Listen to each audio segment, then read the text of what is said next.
अध्याय 1 संविधान। सबसे पहले अपन संविधान के अर्थ को समझते हैं।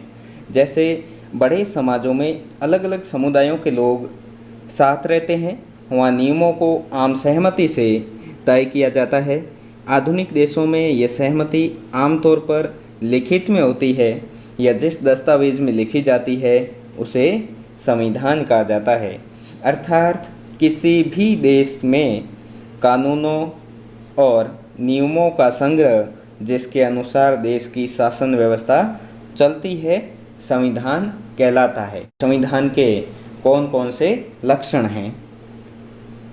जैसे हमारे संविधान की विशेषताओं की बात करें, संघवाद, संसदीय शासन व्यवस्था, शक्तियों का बंटवारा, मूल अधिकार, पंथ निरपेक्षता। अब पहली विशेषता है संघवाद।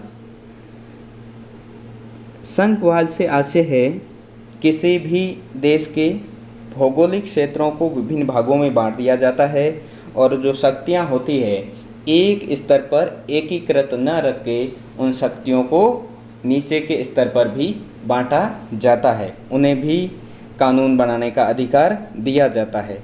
देश में एक से अधिक स्तरों पर सरकार का संचालन होना।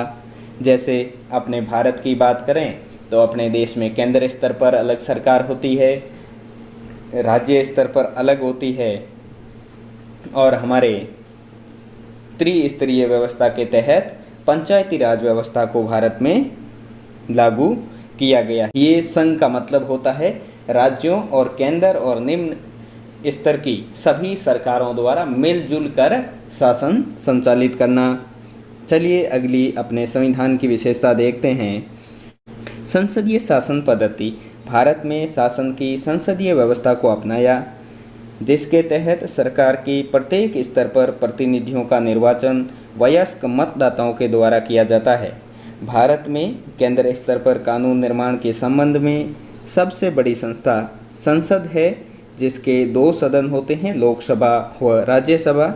जबकि राज्य स्तर पर कानून बनाने से संबंधित सबसे बड़ी संस्था विधानमंडल होता है और इसी विधानमंडल के 2 सदन होते हैं, एक विधानसभा और एक विधान परिषद। हाँ, कई राज्यों में विधान परिषद होती है लेकिन कईयों में नहीं होती। शक्तियों का पृथक्करण अर्थात विभाजन।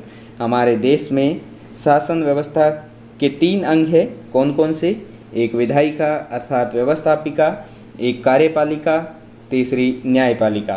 के मध्य शक्तियों को पृथक्कृत किया गया है।